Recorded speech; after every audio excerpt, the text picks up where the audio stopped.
Hello everyone, it's Ju here. I hope you're all well and enjoying your new moon and your solar eclipse, which just happened.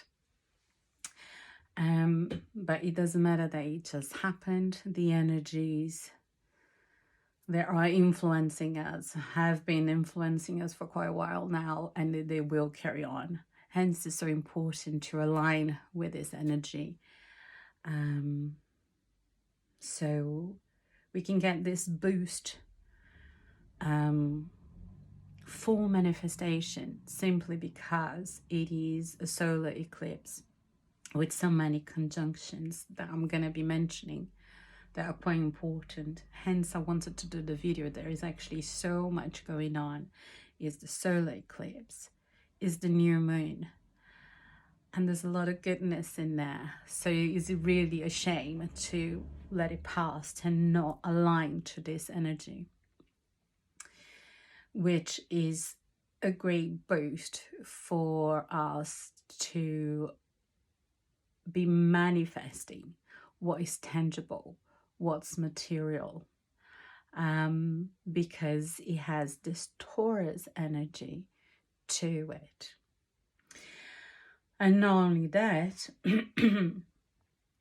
for me particularly, because I am devoted to the goddess Hecate, and happening in a new moon, which is when you honor her blessings, for the ones that work with Hecate, more specifically follow the work of Cindy Brennan. If you like or are interested, if it resonates with you, I totally recommend her book, Keeping Her Keys, which is the book that I'm using to learn how to work with her energies.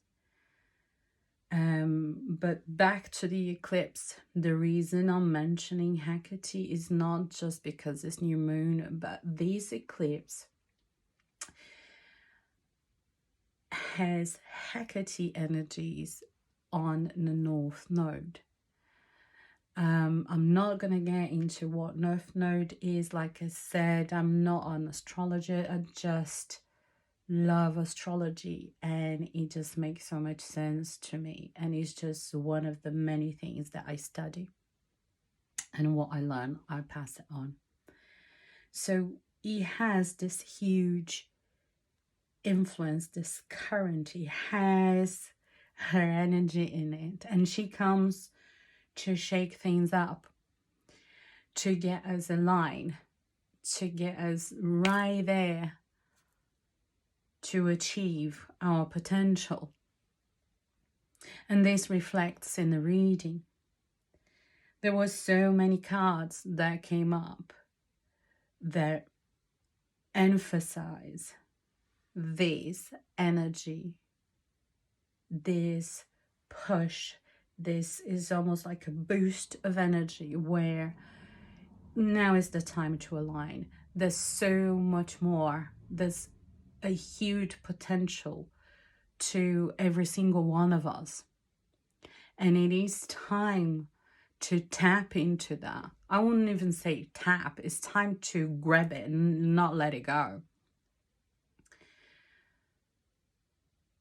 There are so, throughout the week, synchronicities and all, I came across the Vesica Pisces. Do forgive me if I'm saying it wrong. I know it's going to be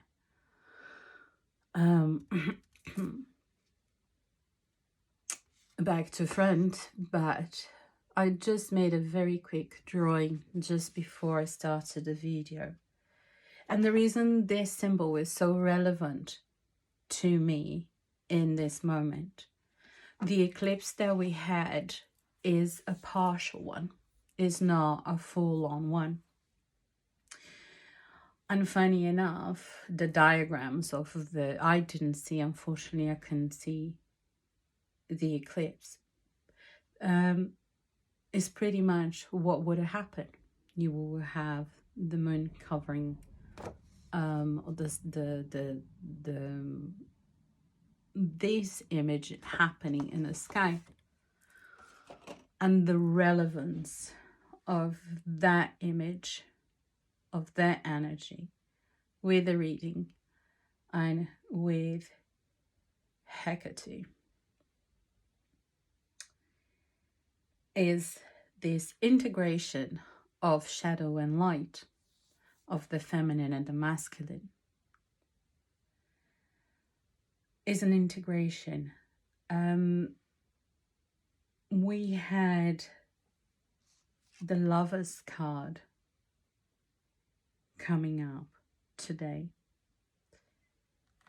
We had Lord Shiva and Lady Nada coming up.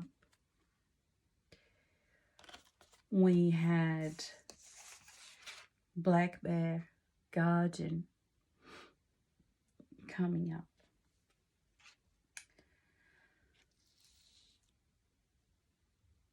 We had Coming Apart coming up.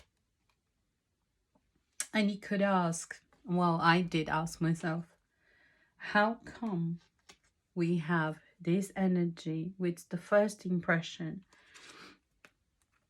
lets you know that something is, of course, like I said, coming apart, is separating, is the end of something. And the Lover's card, which is the opposite. Immediately thinking this, we're talking about first impressions. Is because we also on the new moon. So it reflects a new beginning. In order to have a new beginning, you got to have an ending. So it's an ending of cycles. In order to move this step forward into a place where what really the Lover's card bring is this integration of the feminine and the masculine. It's not so much about romantic love, which could be the first idea that comes to someone's mind when they see the Lover's card. It's more about the balance, the integration of the feminine and the masculine within all of us, and also within, between men and women in a world. Is a great opportunity for me to come here and talk a bit more about what actually is that I'm here to propose, to offer.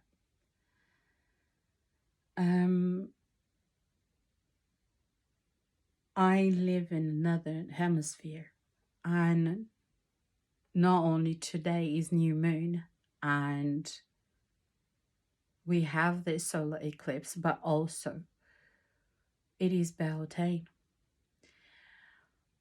And Beltane, in the wheel of the year, in a very en passant kind of way, is about the union of the feminine and the masculine.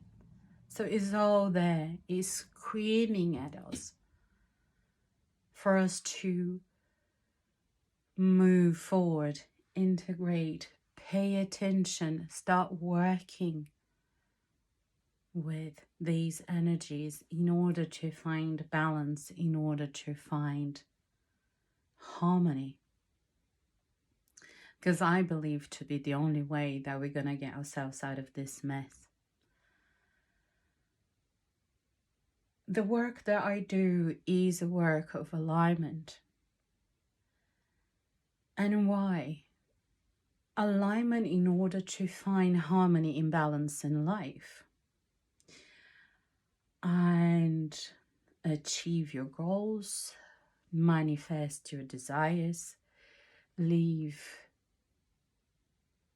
accordingly to your soul's purpose and what makes you happy, what makes you tick is different to what makes me tick. and so on and so forth. We are all different. That's the beauty of it.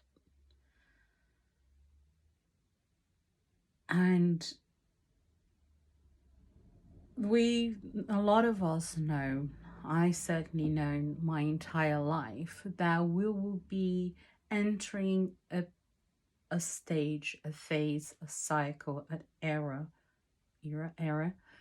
where all of us, humanity, planet Earth, universe, is evolving. This harmony, this request for balance is necessary for us in order to achieve this next step. And the new moon brings us again a whole new cycle, this energy of Taurus that is tangible. It's like a gift. We've been given this energy to achieve what is actually tangible, what is actually material. And a lot could be asking, but isn't this about a spiritual evolution? Is all part of it, and it is stuff that we can actually talk more about, because there's actually so much. And if I just carry on, it will be just too long already. It's 11 minutes. So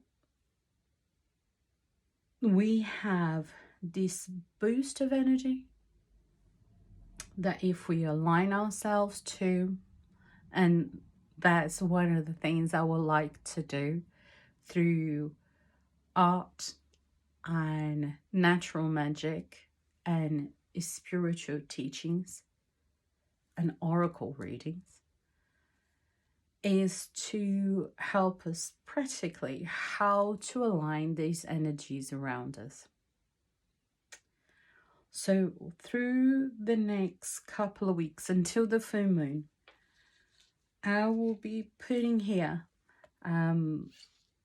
how can we practically work with all these energies in ways to align, to really get us getting the best out of what's on offer for us.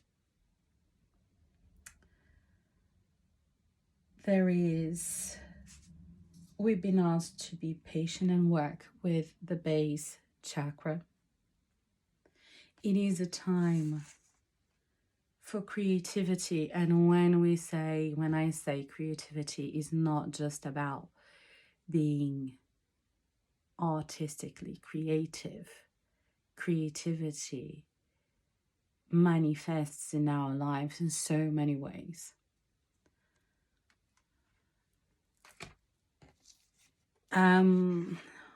One card that came up is the movement card. It came upside down.